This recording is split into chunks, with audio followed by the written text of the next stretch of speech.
नमस्कार दोस्तों, मैं विपिन मौर्य और आप देख रहे हैं कन्हैया स्टडी पॉइंट।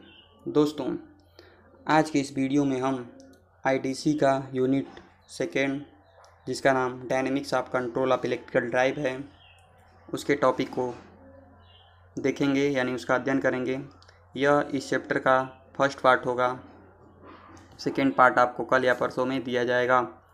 तो आइए देखते हैं इसमें हमको क्या क्या पढ़ना है। तो फंडामेंटल ऑफ टॉर्क इक्वेशन, दूसरा टॉपिक है speed torque convention and multi coordinate operation. तीसरा है equivalent value of drive parameters, जिसमें हमारा क्या है लोड विथ रोटेशनल मोशन और लोड विथ ट्रांसलेशनल मोशन। और अगला टॉपिक है हमारा कंपोनेंट ऑफ लोड टॉर्क। और लास्ट टॉपिक है क्लासिफिकेशन ऑफ ड्राइव्स। तो आइए चलते हैं टॉपिक की तरफ। तो ये सेकेंड यूनिट और इस चैप्टर का नाम dynamics of control of electrical drive. इस चैप्टर का मेन उद्देश्य क्या है, इसमें क्या पढ़ना है हमको। तो इस यूनिट में हम सभी प्रकार के विद्युत ड्राइव पर लागू सभी प्रकार के डायनेमिक रिलेशन को प्रस्तुत किया जाएगा, यानी रिलेशन को बताया जाएगा। यानी विद्युत ड्राइव के बीच डायनेमिक रिलेशन क्या है उसको देखा जाएगा। ठीक है, तो आइए देखते हैं हम अपना पहला टॉपिक। तो पहला है fundamental torque equation. Fundamental means होता है मूलभूत, टॉर्क मीन्स होता है आगुड़, इक्वेशन मीन्स होता है समीकरण। यानी मूलभूत आगुड़ जो समीकरण है उसको हम देखेंगे। किसका समीकरण है? ये हमारा मोटर ड्राइव का है या फिर इलेक्ट्रिकल ड्राइव का कह सकते हैं। ठीक है, तो आइए पढ़ते हैं पहले। इलेक्ट्रिकल ड्राइव के रोटेट करने से लोड की गति या तो रोटेशनल होगी या तो ट्रांसलेशनल होगी। यानी इलेक्ट्रिकल ड्राइव यानी मोटर हमारा रोटेट कर रहा है, तो जो लोड की गति होगी वो तो रोटेशनल होगी यानी रोटेट करेगी, या फिर ट्रांसलेशनल होगी। ट्रांसलेशन मीन्स ट्रांसलेट कर दिया जाएगा रोटेशनल गति को लीनियर मोशन यानी रेखीय गति में कन्वर्ट कर दिया जाएगा। मोटर की स्पीड अलग अलग लोड के लिए अलग अलग हो सकती है, सिंपल सी बात है। अतः ड्राइव सिस्टम तथा लोड के बीच संबंध डायनेमिक इक्वेशन द्वारा प्रदर्शित करते हैं। तो आइए देखते हैं डायनेमिक इक्वेशन।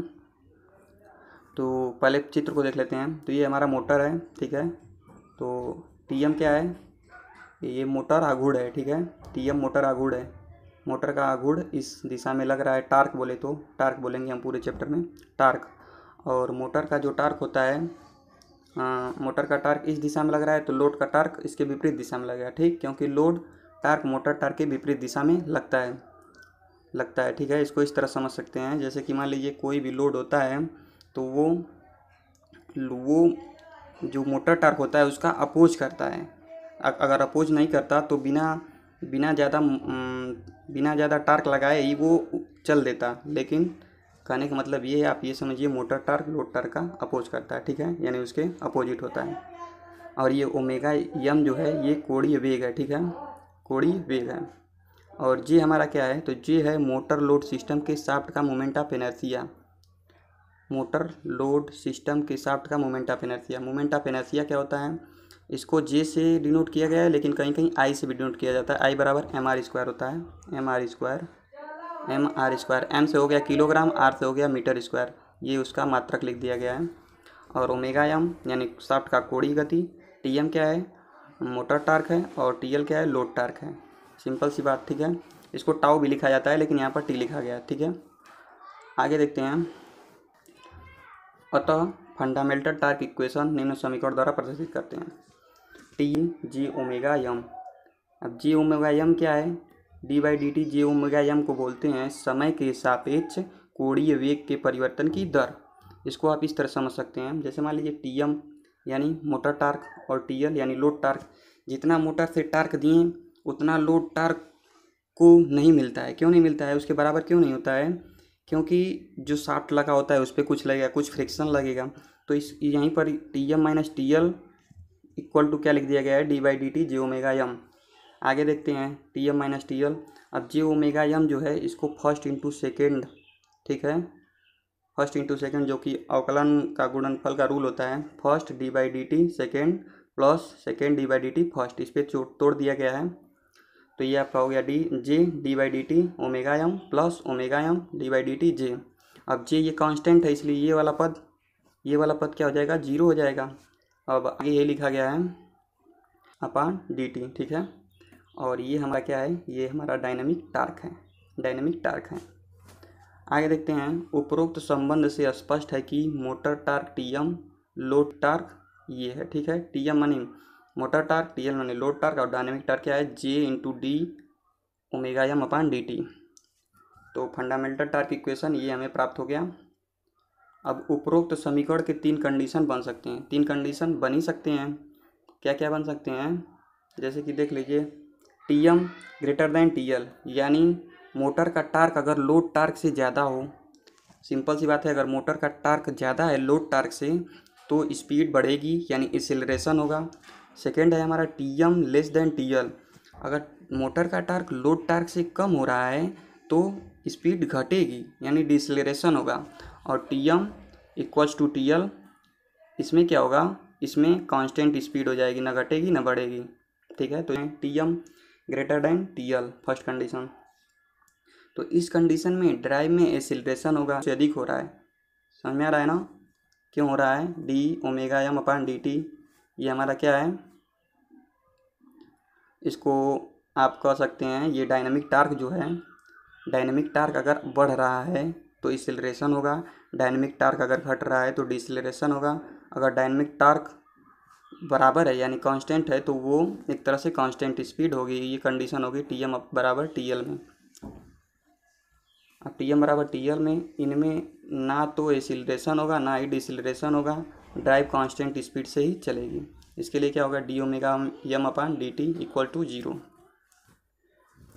अब जो ये हमें कंडीशन प्राप्त हुआ है, तो कंडीशन फर्स्ट और सेकंड डायनेमिक टार्क है, डायनेमिक टार्क है, ठीक है। और कंडीशन थर्ड को क्या बोलेंगे, कंडीशन थर्ड को बोलेंगे स्टैटिक टार्क इक्वेशन, ठीक है, क्योंकि ये स्टैटिक यानी एक निश्चित वेग से चलेगा।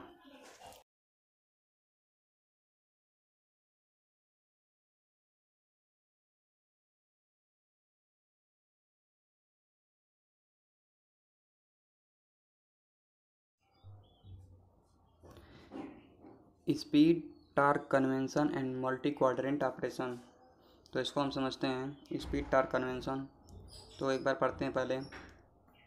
एक ड्राइव सिस्टम में लोड को चलाने वाले मोटर अलग अलग रूप में काम कर सकते हैं, यहाँ पर रूप रहेगा, अलग अलग रूप में काम कर सकते हैं, न केवल मोटर के रूप में बल्कि विशिष्ट अवधियों के लिए जनरेटर और ब्रेक के रूप में भी कार्य करते हैं।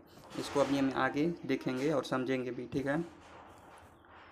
इसके अलावा कई अनुप्रयोगों में मोटर को दोनों दिशाओं में चलाने की आवश्यकता होती है, इसलिए मोटर स्पीड टार्क के सभी चतुर्थांशों का उपयोग करना बेहतर होता है। जब हम कमर्शियल और इंडस्ट्रियल क्षेत्र में जाएंगे तो वहाँ पर कभी मोटरिंग की आवश्यकता होगी, कभी ब्रेकिंग की, कभी रिवर्स ब्रेकिंग की, तो इसके लिए ये हमें चारों चतुर्थांश में चलाने की आवश्यकता होती है। मोटर के सभी क्वाड्रेंट को समझने के लिए मोटर टार्क और लोड टार्क को कुछ इस प्रकार से समझना होगा, यानी मोटर टार्क टी एम और लोड टार्क जो है टी एल, उसको हम समझते हैं। तो जो लोड टार्क होता है, लोड टार्क की जो दिशा होती है मोटर टार्क की दिशा के विपरीत होती है, यानी इसका हमेशा विरोध करती है, लोड टार्क मोटर टार्क का हमेशा विरोध करती है, ठीक है। और देख लेते हैं, तो और हमारा है, जब घूर्णन एंटी क्लॉकवाइज में होगा, यानी टी एम मोटर टार्क जब घूर्णन एंटी क्लॉकवाइज में होगा तो लोड ऊपर की ओर गति करेगा, ठीक है। यानी जब मोटर क्या करेगा, एंटी क्लॉकवाइज में घूम रहा है, यानी इस साइड घूम रहा है मोटर, इस साइड घुमा रहा है, तो लोड ऊपर की ओर गति करेगा, ठीक है। और मोटर फॉरवर्ड स्पीड डायरेक्शन में होगा, तब मोटर क्या होगा, फॉरवर्ड स्पीड डायरेक्शन में होगा। अगला हमारा है, जब घूर्णन, यहाँ पर एंटी रहेगा, जब घूर्णन एंटी क्लॉकवाइज में होगा या लोड तब होगा तो उस समय लोड नीचे की ओर गति करेगा और मोटर जो होगा रिवर्स स्पीड डायरेक्शन में होगा, ठीक है। यानी क्लॉकवाइज बोले तो ऐसे निगेटिव और एंटी क्लॉकवाइज बोले तो पॉजिटिव। और जब एंटी क्लॉकवाइज होगा तो लोड ऊपर की तरफ जाएगा और क्लॉकवाइज होगा तो लोड नीचे की तरफ आएगा, ठीक है। अब आगे देखते हैं, नोट में क्या है, मोटरिंग के दौरान इलेक्ट्रिक एनर्जी मैकेनिकल एनर्जी में कन्वर्ट होती है। तो सिंपल सी बात है, मोटर का जब प्रोसेस चलेगा, यानी जब वो मोटरिंग की अवस्था में रहेगा तो इलेक्ट्रिक एनर्जी को मैकेनिकल एनर्जी में कन्वर्ट करेगा। और ब्रेकिंग के दौरान क्या होता है, मैकेनिकल एनर्जी विद्युत ऊर्जा में कन्वर्ट होती है, विद्युत ऊर्जा में, यानी मैकेनिकल ऊर्जा को विद्युत ऊर्जा में कन्वर्ट किया जा रहा है यानी हो रहा है, तो वो जनरेटरिंग प्रोसेस कहलाता है, इसलिए इसे जनरेटर के रूप में भी देखा जाता है। इसे आप समझ ही चुके हैं। आगे चलते हैं, मल्टी क्वाड्रेंट ऑपरेशन। तो मल्टी क्वाड्रेंट ऑपरेशन तो इंडस्ट्रियल यानी चारों चतुर्थांशों में संक्रिया किस प्रकार होती है। तो इंडस्ट्रियल और कमर्शियल एप्लीकेशन के लिए मल्टी क्वाड्रेंट की आवश्यकता होती है और इसका सबसे अच्छा उदाहरण हम लिफ्ट ले सकते हैं। इन उपयोगों में रनिंग और ब्रेकिंग दोनों की आवश्यकता होती है। ये जो फर्स्ट चतुर्थांश होता है ये फॉरवर्ड मोटरिंग का काम करता है और सेकेंड फॉरवर्ड ब्रेकिंग, थर्ड जो होता है रिवर्स मोटरिंग और फोर्थ जो होता है रिवर्स ब्रेकिंग का। इसको इस प्रकार आगे समझते हैं। इसको हम एक लिफ्ट का केस लेकर समझते हैं, ठीक है। ये फर्स्ट क्वाड्रेंट है। मान लीजिए कि ये जो लिफ्ट है अभी नीचे है, ग्राउंड फ्लोर पर है, ठीक है, और इसमें कुछ आदमी हैं और इनको हमको कहाँ लेकर जाना है, ऊपर लेकर जाना है, ठीक है, ऊपर लेकर जाना है। और ये काउंटर वेट जो है ये हमेशा फिक्स रहता है, इसका वेट हमेशा फिक्स रहता है। अब इसको हमको ऊपर लेकर जाना है और दूसरे वाले में क्या करना है, पहले इसको समझ लेते हैं कैसी कैसी कंडीशन है। दूसरे वाले में क्या है, जो लिफ्ट है इसको ऊपर ले जाना है, लेकिन जो ये भार है, केज है, ये खाली है, ठीक है, ये खाली है, इस कंडीशन में ऊपर ले जाना है। तीसरे वाले में देख लें हम, तो तीसरे वाले में ये जो लिफ्ट है इसको ऊपर से कहाँ नीचे लाना है और ये कैसा है, ये खाली अवस्था में है, ठीक है, खाली अवस्था में है। अब चौथी कंडीशन देख लें, तो चौथी कंडीशन में भी हमको लिफ्ट को कहाँ लाना है, नीचे लाना है, नीचे लाना है। और ये क्या है, ये थोड़ी भरी हुई है, ठीक है, और इसको हमको नीचे लाना है। तो किसी भी लिफ्ट में यही चार कंडीशन हो सकती है, या तो लिफ्ट एकदम नीचे हो और उसमें कुछ आदमी हो उनको ऊपर ले जाना हो, ठीक, और दूसरी कंडीशन देखिए, या तो लिफ्ट पूरी खाली हो तब उसको ऊपर ले जाना हो। तीसरी कंडीशन देखें, लिफ्ट पूरी खाली हो लेकिन ऊपर हो, उसको नीचे लाना हो, ठीक है। और चौथी कंडीशन देखें, लिफ्ट भरी हो और ऊपर से उसको नीचे लाना हो। तो आइए इसको देखते हैं हम। अब इसके हम साइन को देखेंगे कि ये जो हमारा clock wise anti clock wise हो रहा है, ये कैसे हो रहा है। तो इसको देखिए, ये टीएम यानी मोटर टार्क जो है ये पॉजिटिव दिशा में है और ओमेगा एम यानी कोणीय गति भी पॉजिटिव दिशा में है, ठीक है। तो इससे ये जो सिंबल है इसको हम पहले बना देंगे। टीएम पॉजिटिव दिशा बोले तो एंटी क्लॉकवाइज में ही पॉजिटिव दिशा होता था, तो इसको एंटी क्लॉकवाइज ले लेंगे। और टीएम का विरोध कौन करता है, टीएल करता है, तो इसको क्लॉकवाइज में ले लेंगे जो कि निगेटिव होगा। इसी प्रकार हम इसको एक्सप्लेन करेंगे, ठीक है, क्योंकि इसका आगे नोट्स हम नहीं दे रहे हैं, इसी में हम पूरा वीडियो बता दे रहे हैं। और जो ओमेगा एम है ये क्या है, पॉजिटिव है यानी एंटी क्लॉकवाइज ये भी होगा। एक बार और देखते हैं, टीएम यानी मोटर टार्क जो कि ये पॉजिटिव दिशा में है यानी पॉजिटिव है, तो ये एंटी क्लॉकवाइज जाएगा। और ओमेगा एम भी पॉजिटिव है, ये भी एंटी क्लॉकवाइज गया है। और मोटर टार्क का विरोध लोड टार्क करता है, तो ये क्लॉकवाइज हो गया है, ठीक है। अब सेकेंड में देखते हैं, तो सेकेंड में देखिए ये ओमेगा एम तो पॉजिटिव है लेकिन मोटर टार्क क्या है, निगेटिव है। तो मोटर टार्क निगेटिव है तो ये क्या हो जाएगा, मोटर टार्क ये देखिए निगेटिव है, तो निगेटिव के लिए क्लॉकवाइज हो जाता था। तो देखिए मोटर टार्क क्या हो गया, क्लॉकवाइज हो गया। और मोटर टार्क का विरोध करेगा लोड टार्क, तो ये क्या हो गया, एंटी क्लॉकवाइज हो गया, ये पॉजिटिव हो जाएगा। और ओमेगा एम जो है, ओमेगा एम क्या है, ओमेगा एम तो पॉजिटिव है ना, तो पॉजिटिव के लिए एंटी क्लॉकवाइज। तो सिंबल आपको समझ में आ रहा होगा। ऐसे ही इसके लिए हो जाएगा। देखिए यहाँ पर मोटर टार्क भी निगेटिव है और कोणीय गति भी निगेटिव है, यानी दोनों क्लॉकवाइज में होंगे। तो देखिए मोटर टार्क भी क्लॉकवाइज में है और ओमेगा एम भी क्लॉकवाइज में है। और मोटर टार्क का विरोध करेगा लोड टार्क, तो ये क्या हो गया, एंटी क्लॉकवाइज हो गया। जस्ट इसी प्रकार आप फोर्थ क्वाड्रेंट को भी समझ सकते हैं। अब हम देखते हैं कैसे हो रहा है फॉरवर्ड मोटरिंग, फॉरवर्ड ब्रेकिंग और दोनों केस कैसे हो रहा है, इसको हम देखते हैं। तो फॉरवर्ड ब्रेकिंग देखिए, फॉरवर्ड मीन्स प्लस, ठीक है, अरे फॉरवर्ड मोटरिंग, मोटरिंग मीन्स भी क्या, प्लस, ठीक है। अब देखिए फॉरवर्ड यानी जो ये लोड है इसको हमको ऊपर उठाना है, तो मोटर को काम करना पड़ेगा ऊपर ले जाने के लिए, तो ये क्या हो गया, मोटरिंग का केस हो गया। और फॉरवर्ड यानी चूँकि प्लस की ही दिशा में दोनों हैं, तो फॉरवर्ड मोटरिंग हो जा रहा है, ठीक है। यानी यहाँ पर हमें लोड को ऊपर ले जाना है, तो मोटर द्वारा आघूर्ण जनरेट होगा, जो कि ये मोटर टार्क है ये ज़्यादा होगा किससे, लोड टार्क से, तभी तो ये ऊपर जाएगा। और लोड टार्क नीचे लग रहा है किस कंडीशन में, यहाँ पर तो आपका क्या बोलते हैं, उसका कुछ भार होगा यम, और जी ये भी नीचे की तरफ कर रहा है, लेकिन मोटर टार्क ज़्यादा होगा लोड टार्क से।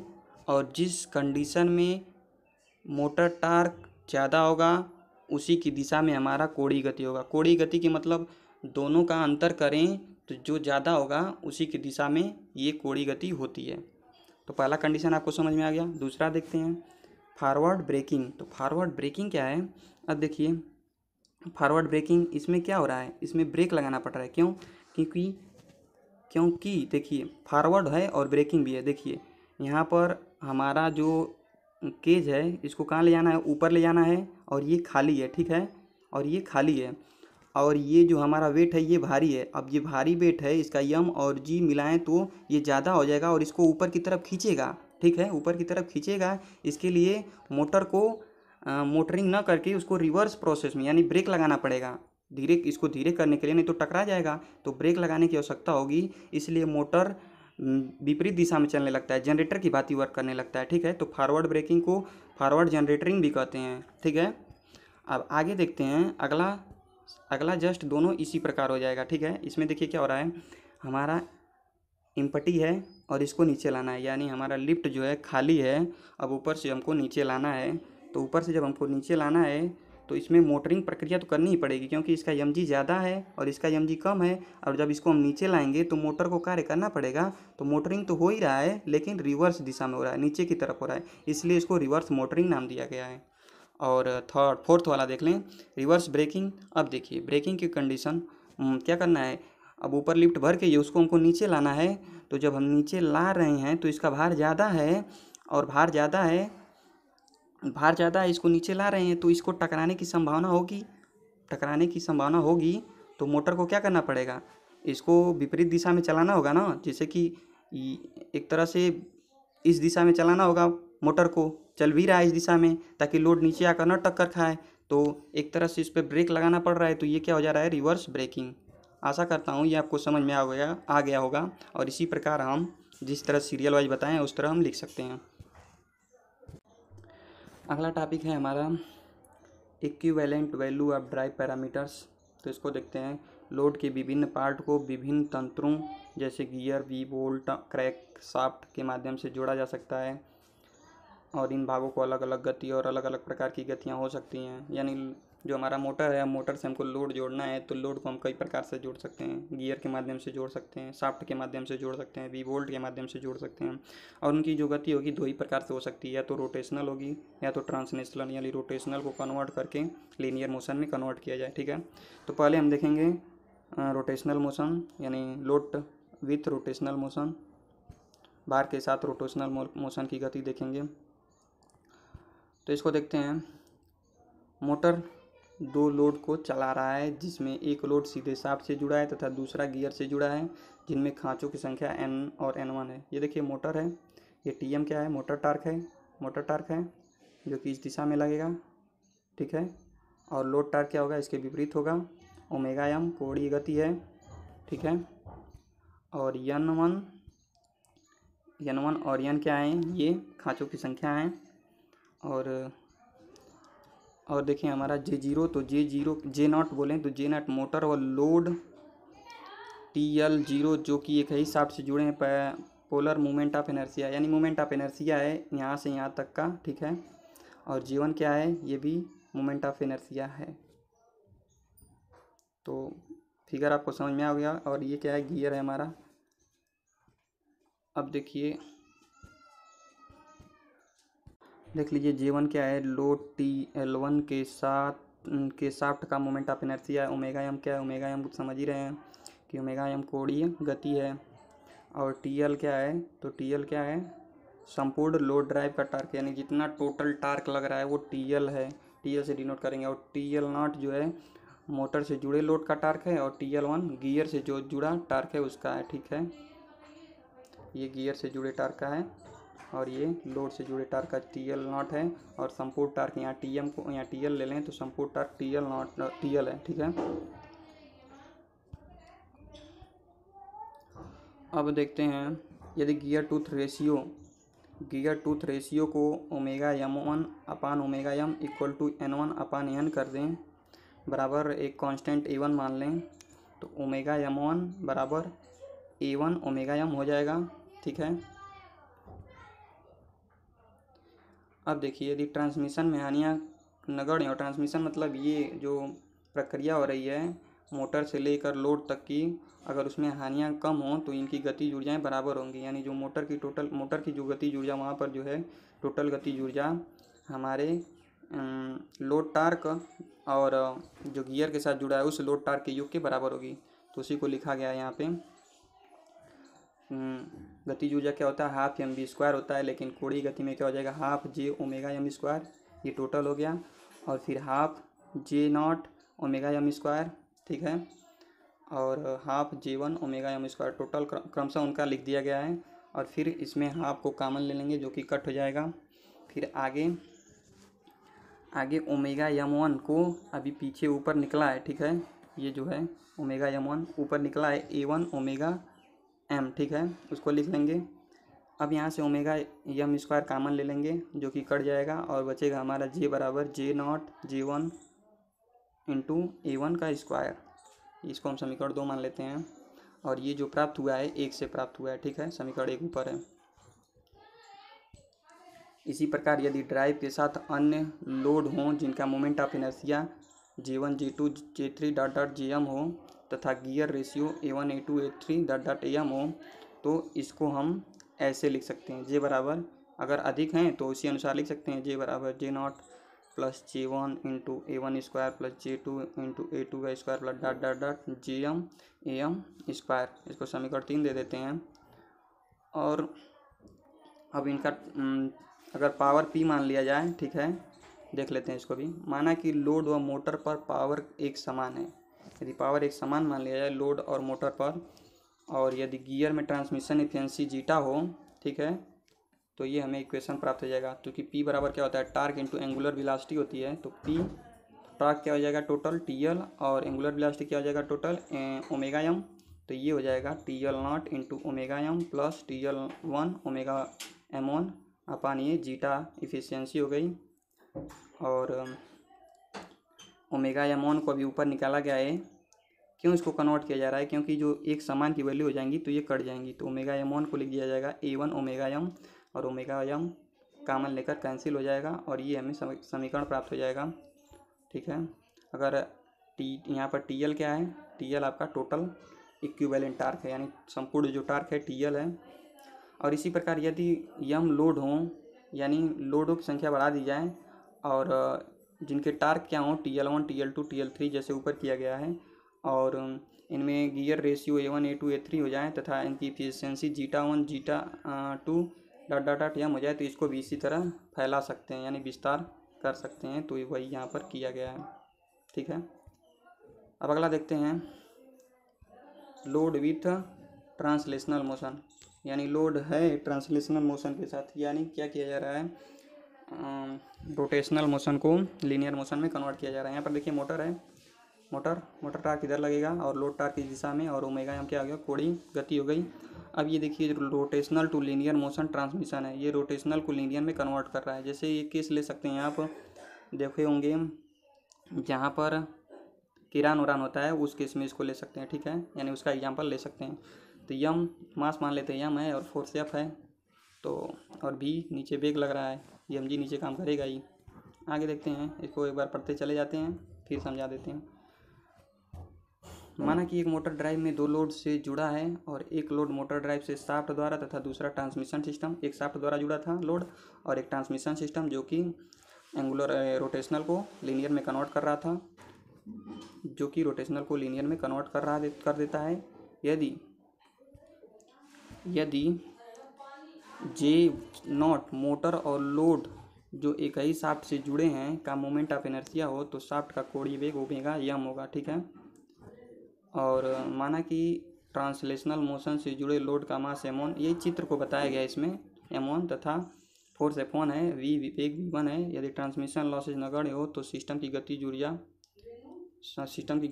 अलग अलग भाग की गतिक ऊर्जा के बराबर होगी, ठीक है। यानी जैसे ऊपर वाले केस में हुआ था, टोटल गतिज ऊर्जा बराबर पहले वाले का लोड का गतिज ऊर्जा तथा जो लीनियर मोशन में गति हो रही है उसकी गतिज ऊर्जा का योग होगा।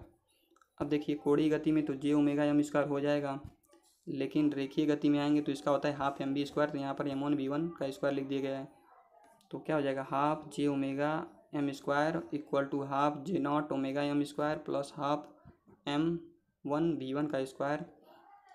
तो यहाँ से हम क्या, जे बराबर क्या हो जाएगा, हाफ हाफ कट जाएगा और ओमेगा भी कामन ले लें तो ये ओमेगा इससे कट जाएगा और इसके बटे में हो जाएगा ओमेगा स्क्वायर, ये हम कामन लेंगे तो ठीक है। और जे बराबर क्या हो जाएगा, जे नॉट प्लस M1 V1 का square upon omega M square, ठीक है। और इसको इस प्रकार भी लिख सकते हैं, ये हमको अलग कर देंगे और V1 अपन ओमेगा M का होल स्क्वायर कर देंगे। इसी प्रकार यदि अब इसमें भी वही केस अपनाएंगे कि यदि ट्रांसलेशनल मोशन हो और इसके वेग क्रमशः मतलब वेग को बढ़ा दिया जाए, वेग क्रमशः V1 V2 V3 हो जाए, अनेक बार लगे हों ऐसे समझ सकते हैं, और मास M1 M2 M2 हो जाए तो इसको हम विस्तार कर देंगे। जे बराबर J not M1 V1 omega M square plus M2 V2 omega M square dot dot dot ऐसे कर लेंगे, समझ गए होंगे आप। और फिर कह रहा है कि यदि मोटर व लोड का पावर एक समान तथा लीनियर मोशन ट्रांसमिशन सिस्टम की दक्षता ईटा हो, अब पावर जैसे पीछे निकाले थे उसको भी निकाल लेंगे, तो P बराबर T इंटू ओमेगा होता ही है, तो यहाँ पर TL ओमेगा M हो जाएगा। ये एंगुलर विलास यानी रोटेशनल मोशन के लिए है, ठीक है, और ये हमारा लीनियर मोशन के लिए है। तो क्या हो जाएगा, TL into omega M equal to TL not into omega M plus F1V1, ये लीनियर मोशन के लिए, अपन इफिशियंसी जो है जीटा 1, तो टोटल क्या हो जाएगा, ओमेगा M कामन ले लेंगे तो TL equal to TL not, यहाँ से तो ओमेगा M कट जाएगा लेकिन यहाँ बटे में आ जाएगा, ठीक है, F1 अपान जीटा 1 कॉस्ट में V1 अपान ओमेगा M। और फिर एक केस कि यदि हम M लोड के लिए फोर्स F1 F2 F3 कर दें तथा लीनियर मोशन में efficiency zeta 1 zeta 2 dot dot dot M कर दें, तो इसको हम विस्तार कर लेंगे कि नहीं, TL नॉट हो जाएगा, फिर TL नॉट हो जाएगा plus F1 upon zeta 1 V1 omega M plus F2 zeta 2 यहाँ पर रहेगा zeta 2 V2 omega M plus dot dot dot, ऐसे करके हम विस्तार कर लेंगे, ठीक है। अब कह रहा है कंपोनेंट ऑफ लोड टार्क, यानी लोड टार्क के घटक कौन कौन से हैं, लोड टार्क किस किस घटक पर डिपेंड करता है, तो ये हमारे फ्रिक्शन टार्क पर डिपेंड करता है, विंडेज टार्क पर डिपेंड करता है, फ्रिक्शन टार्क, विंडेज टार्क और torque required to useful mechanical work, यानी जो हमारा मैकेनिकल वर्क हो रहा है उसके लिए जो टार्क आवश्यक है वो, जैसे मान लीजिए कि पुल्ली और शाफ्ट के बीच अगर घर्षण ना होगा, पुल्ली और पट्टे के बीच घर्षण ना होगा तो वो चला नहीं पाएंगे, स्लिप कर जाएगा, तो वहाँ पर भी हमें आवश्यकता हो रही है ना। आइए देखते हैं फ्रिक्शन टार्क पहले। फ्रिक्शन मुख्यतः मोटर के शाफ्ट तथा लोड के विभिन्न भागों पर उपस्थित होता है। फ्रिक्शन का मतलब ये होता है दो सतह के बीच लगने वाले टार्क को फ्रिक्शन टार्क कहते हैं, जो एक दूसरे का विरोध करते हैं। अब फ्रिक्शन टार्क मोटर शाफ्ट में उपस्थित विभिन्न अन्य घर्षण का कुल समतुल्य मान होता है। फ्रिक्शन टार्क क्या है, मोटर शाफ्ट में उपस्थित सभी घर्षण के समतुल्य के बराबर होगा। स्पीड के बढ़ने से फ्रिक्शन की वैल्यू प्रारंभिक स्पीड की अपेक्षा कम हो जाती है। इसको समझते हैं, जैसे मान लीजिए कि आप साइकिल चलाते हैं, जब साइकिल को आप अभी चलाना शुरू किए तो उस समय हमें बल ज़्यादा लगाना पड़ता है, क्योंकि पहिए और शटल के मध्य जो घर्षण होता है उस समय ज़्यादा होता है, यानी शुरुआती दौर में घर्षण बल ज़्यादा होता है, जब स्पीड जैसे जैसे बढ़ती है तो घर्षण बल का मान कम हो जाता है। इस ग्राफ से समझते हैं, जैसे देख लीजिए यहाँ पर टार्क बहुत ज़्यादा है, टार्क यहाँ से बढ़ाते गए और बढ़ाएं तो धीरे धीरे कोणीय वेग बढ़ रहा है, यानी क्या है, कोणीय वेग जब मतलब बहुत कम है तो टार्क ज़्यादा है, जैसे ही कोणीय वेग बढ़ रहा है तो टार्क की वैल्यू कम हो जा रही है, ठीक है, इसको ऐसे समझ सकते हैं। आगे चलते हैं। शून्य गति पर लगने वाले घर्षण या फ्रिक्शन को स्टैटिक टार्क कहते हैं, स्थिर अवस्था में जो टार्क लगे। और मोटर ड्राइव को स्टार्ट करने हेतु मोटर टार्क को स्टैटिक टार्क से अधिक होना चाहिए। अब जैसे मान लीजिए मोटर को हमको चलाना है तो मोटर टार्क का मान ज़्यादा तो होना चाहिए स्टैटिक टार्क के लिए, अगर ज़्यादा नहीं होगा तो चलेगा ही नहीं। फिर फ्रिक्शन टार्क को निम्न भागों में हम बांट सकते हैं, यानी फ्रिक्शन टार्क को निम्न भागों में हम बांटते हैं, ठीक है। कौन कौन सा होता है, तो स्टैटिक टार्क होता है, विस्कस टार्क होता है, कूलॉम टार्क होता है। इसको ग्राफ को हम समझते हैं। ग्राफ देखिए, स्टैटिक टार्क मीन्स क्या, जैसे दो सतह है इनके बीच जो घर्षण लग रहा है वो स्टैटिक टार्क हो गया। अब ये बहुत ही सूक्ष्म बनाया गया है, इसको समझ सकते हैं। जैसे मान लीजिए कि स्पीड बढ़ाते जा रहे हैं, जैसे मान लीजिए धीरे धीरे अभी वेग हम बढ़ा रहे हैं तो टार्क ज़्यादा लग रहा है, और जब वेग ज़्यादा हो गया तो टार्क कम हो गया, ठीक है। इसको ऐसे समझ सकते हैं स्टैटिक टार्क को। और जो हमारा टीवी है विस्कस टार्क किस समय लगता है, जब हमारा साइकिल चल रहा है उसके दौरान भी थोड़ा थोड़ा जो टार्क लगता है वो विस्कस टार्क होता है। तो वो वेग बढ़ने के साथ साथ एक लीनियर मोशन में धीरे धीरे बढ़ता है, मतलब वो एक लिनियरिटी के साथ होता है विस्कस टार्क। और टीसी यानी कूलम्ब टार्क एक कांस्टेंट होता है, इसकी एक वैल्यू होती है, इसलिए ये कांस्टेंट बना दिया गया है। टीवी को विस्कस फ्रिक्शन कहते हैं, जो स्पीड के बढ़ने से उसी के अनुपात में बढ़ता है। अब बढ़ता है तो टीवी इक्वल टू क्या हो गया, ओमेगा एम कोणीय वेग प्रोपोर्शनल करेंगे, और जब प्रोपोर्शनल हटाएंगे तो यहाँ पर एक कांस्टेंट आ जाएगा बीटा। बीटा क्या है, विस्कस फ्रिक्शन कोफिशिएंट है। टीसी को कूलम्ब फ्रिक्शन कहते हैं, जो स्पीड पर निर्भर नहीं करता। ठीक है, टीसी को क्या कहते हैं, कूलम्ब फ्रिक्शन कहते हैं, जो कि स्पीड पर निर्भर नहीं करता। क्यों, क्योंकि इसकी कांस्टेंट वैल्यू होती है अलग अलग स्थान पर, या फिर कह सकते हैं कांस्टेंट वैल्यू ही होती है। और टीएस को अतिरिक्त टार्क भी कहते हैं, जो मोटर को स्टैंड स्टिल अवस्था में रखता है। टीएस मतलब स्टैटिक टार्क। जैसे मान लीजिए मोटर है स्टैंड स्टिल अवस्था में, मोटर क्या आप इसी तरह समझ सकते हैं, जब तक वो खड़ा रहेगा, मतलब जब तक वस्तु पड़ी रहेगी तब तक स्टैटिक टार्क लगेगा, और जब वस्तु चल दी तो स्टैटिक टार्क नहीं लगेगा, उस समय विस्कस टार्क लगेगा। अतः इस टार्क को डायनेमिक एनालिसिस के लिए नहीं लिया जाता। अतः कुल फ्रिक्शन टार्क क्या हो जाएगा, T F equal to T B plus T C हो जाएगा। ठीक है, यानी डायनेमिक में हम क्या लेंगे, जो गतिशील है उसी को तो लेंगे, तो इसलिए हम टी एस को छोड़ देते हैं और टी बी और टी सी को ले लेते हैं। तो टी एफ इक्वल टू क्या हो गया, अभी हम टी बी की वैल्यू निकालें विस्कस टार्क की, तो beta into omega M plus T C. आगे चलते हैं, विंडेज टार्क। विंड मीन्स होता है हवा और टार्क मीन्स होता है आगोड़। विंडेज टार्क क्या होता है, जो हवा के द्वारा लगता है। ठीक है, अब हवा के द्वारा मतलब जैसे मान लीजिए कि हम फैन चला रहे हैं, तो हवा को काट कर या फिर हवा का बल विरोध करना पड़ रहा है तब वो चल रहा है। और भी एग्जाम्पल ले लेते हैं, कंप्रेसर और भी तमाम है, तो आगे हम देखेंगे। तो जब मोटर गति करता है तब मोटर की गति के विपरीत हवा का एक टार्क उत्पन्न होता है, जिसे विंडेज टार्क कहते हैं। यह मोटर की गति के वर्ग के समानुपाती होता है, यानी जितना तेज स्पीड बढ़ेगा उतना तेज ये भी बढ़ेगा।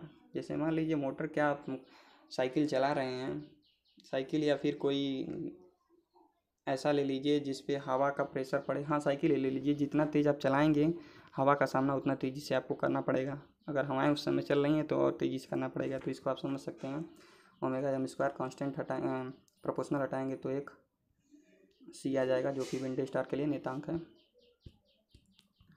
आगे चलते हैं, torque required to do useful mechanical work. दोस्तों अगर वीडियो अच्छा लग रहा हो तो लाइक और कमेंट कर दीजिए, बहुत अच्छा लगता है। तो टीएल की प्रकृति अलग अलग एप्लीकेशन के लिए अलग अलग होती है, जो कि विभिन्न बातों पर निर्भर करती है। यानी लोड टार्क की जो प्रकृति है आवश्यकता अनुसार वो अलग बातों पर अलग प्रकार से निर्भर करती है। यह या तो नियत होगी या तो गति पर निर्भर करेगी, सिंपल सी बात है, या तो कांस्टेंट रहेगी या तो गति के ऊपर निर्भर करेगी, किस प्रकार का लोड है हमारा। यह लोड की अवस्था अथवा लोड के द्वारा अनुसरण किए गए पथ पर निर्भर करती है। अब इसको कैसे समझ सकते हैं, जैसे मान लीजिए ट्रेन है, ट्रेन चल रही है, तो उसके चक्कों पे जो घर्षण उस समय लगेगा, लेकिन जब मुड़ेगी तो उस समय जो अलग अलग आएगा, तो उसके अनुसरण किए गए पथों पर निर्भर करती है। यह समय के साथ घट बढ़ सकती है, सही सिंपल सी बात। लोड के कार्य करने की अवस्था में इनके गुण परिवर्तित हो सकते हैं। कैसे, टीएल टोटल टार्क क्या हो जाएगा, लोड टार्क विस्कस टार्क और विंडेज टार्क के योग के बराबर होगा। ठीक है, अब विंडेज टार्क को यहाँ अगर मतलब स्लो मोशन में चल रहा है तो उस समय हवा का बल कम लगेगा, इसलिए विंडेज टार्क को आगे हम छोड़ देते हैं। ठीक है, नगण्य मान लेते हैं। तो टीएल टीवी को बीटा इंटू ओमेगा एम और सी ओमेगा एम स्क्वायर। अब यहाँ न्यूनतम गति पर विंडेज टार्क को नगण्य मानने पर तो ये वैल्यू हमें प्राप्त हो जाएगी। अब मोटर लोड सिस्टम में फंडामेंटल टार्क इक्वेशन हम लोग निकाले थे, ये टी बराबर T L plus J D omega M upon D T. अब देखिए यहाँ पर क्या है, यहाँ पर देखिए हमें ये इक्वेशन मालूम है। ठीक है, अब टी एल के जगह यानी ये जो है इसके जगह ये टी एल की वैल्यू जब धरेंगे तो ये हमें इक्वेशन प्राप्त हो जाएगा। ठीक है, यानी टी प्रोपोर्शनल टू, यानी ये जो टी एल की वैल्यू है T L plus beta omega M. अब इसको उठाकर यहाँ पर रख देंगे तो ये हमें वैल्यू प्राप्त हो जाएगी, T equal to T L plus beta into omega M plus J into D omega M upon D T. Note में है कि डायनेमिक टार्क हमेशा गति की अवस्था में रहता है। ठीक, सही बात है, डायनेमिक है मतलब गतिशील होता ही है। अब अगला टॉपिक देखते हैं हम, क्लासिफिकेशन ऑफ ड्राइव। ये आज का लास्ट टॉपिक है। तो क्लासिफिकेशन ऑफ ड्राइव, ड्राइव का हम क्लासिफिकेशन यानी वर्गीकरण कैसे करेंगे, तो group motor drive, individual motor drive, multi motor drive. तो आइए इसको एक्सप्लेन कर लेते हैं। Group motor drive, group motor drive में एक ही मोटर जो शाफ्ट से जुड़े हैं और अलग अलग प्रक्रियाओं से जुड़ी होती है। मतलब कहने का मतलब ये है कि इसमें एक ही मोटर लगा रहेगा और तमाम प्रकार के लोड इससे जुड़े रहेंगे। वो जुड़े रहेंगे किसके माध्यम से जुड़ सकते हैं आप जान चुके हैं, ठीक है। शाफ्ट के माध्यम से, क्रैंक के माध्यम से, क्रैंक सीट के माध्यम से। अब इसके एप्लीकेशन क्या है, जैसे आटा चक्की देख लीजिए, उसमें एक ही मोटर रहता है और शाफ्ट और पुल्ली के माध्यम से तमाम प्रकार के लोड जुड़े रहते हैं। Example domestic application. एडवांटेज देख लेते हैं। तो एडवांटेज है हमारा एक साधारण ड्राइव है, इसको चलाना आसान होता है। इंस्टॉलेशन कॉस्ट कम होता है, मतलब इसको स्थापित करना कम होता है। मोटर लोड सिस्टम कॉम्प्लेक्स नहीं होता है। अब कॉम्प्लेक्स कैसे होगा, एक ही है तो कॉम्प्लेक्स नहीं होगा, ठीक है। डिसएडवांटेज, फॉल्ट आने पर सभी प्रक्रियाएं ठप हो जाती हैं, ठप हो ही जाएंगी। एक ही मोटर है, अगर फॉल्ट आ जाएगा तो सभी प्रक्रियाएं ठप हो जाएंगी, ठीक है। और स्पीड कंट्रोल के लिए पुल्ली के आकार को घटाना बढ़ाना पड़ सकता है। हाँ, अगर आप स्पीड को घटाना या बढ़ाना चाहते हैं तो पुल्ली की साइज़ पर डिपेंड करता है, ठीक है। अगर पुल्ली की साइज़ पर डिपेंड करता है, अगर पुल्ली छोटी है तो स्पीड ज़्यादा रहेगा और पुल्ली अगर जो बड़ी है तो स्पीड कम रहेगा। ये डिपेंड करता है कि दोनों तरफ किस प्रकार की पुल्लियाँ हैं, ठीक है। जैसे मान लीजिए कि अगर इस साइड बड़ी पुल्ली है और इधर हमको वेग ज़्यादा चाहिए तो इधर हमको छोटी पुल्ली लगाना पड़ेगा, ठीक है। आप समझ गए होंगे। इंडिविजुअल ड्राइव्स, इंडिविजुअल मीन्स होता है व्यक्तिगत, मतलब हर एक के लिए अलग अलग। तो इंडिविजुअल मोटर ड्राइव में अलग अलग प्रोसेस के लिए अलग अलग मोटर ड्राइव प्रयुक्त होते हैं, ठीक है। एडवांटेज क्या है इसका, यानी हर एक काम के लिए अलग अलग मोटर लगाया जाएगा। तो एडवांटेज क्या है, ये फ्लेक्सिबल होता है, सिस्टम का ऑटोमेशन आसानी से किया जा सकता है। डिसएडवांटेज है, यह motor drive group motor drive की तुलना में अधिक कॉस्टली होता है। कॉस्टली होगा भाई, अलग अलग मोटर सबके लिए चाह रहा है और मोटर लोड सिस्टम अधिक कॉम्प्लेक्स हो जाते हैं। फिर मल्टी मोटर ड्राइव क्या है, मल्टी मोटर ड्राइव में एक ही प्रक्रिया के लिए 2 या 2 से अधिक मोटर ड्राइव प्रयोग होते हैं। मल्टी मीन्स होता है अनेक, मोटर मीन्स होते हैं लगे हुए हैं। तो एक ही प्रोसेस को हमको चलाना है और अनेक प्रकार के मोटर लगे हैं, यानी लग रहा है लोड बहुत ज़्यादा है, ठीक है। एडवांटेज क्या है, इसकी दक्षता अधिक होगी, स्पीड को आसानी से नियंत्रित किया जा सकेगा। डिसएडवांटेज है, अन्य मोटर ड्राइव की तुलना में लागत अधिक होता है और मोटर लोड सिस्टम अत्यधिक कॉम्प्लेक्स हो जाता है। तो धन्यवाद मित्रों, पूरा वीडियो देखने के लिए आपका बहुत बहुत शुक्रिया। और सेकंड पार्ट का इंतज़ार करें, उसी में आपको दोनों PDF की लिंक दे दिया जाएगा, यानी दूसरे चैप्टर का पूरा PDF आपको सेकंड वीडियो में दे दिया जाएगा, जो कि कल या परसों में दे देंगे। धन्यवाद।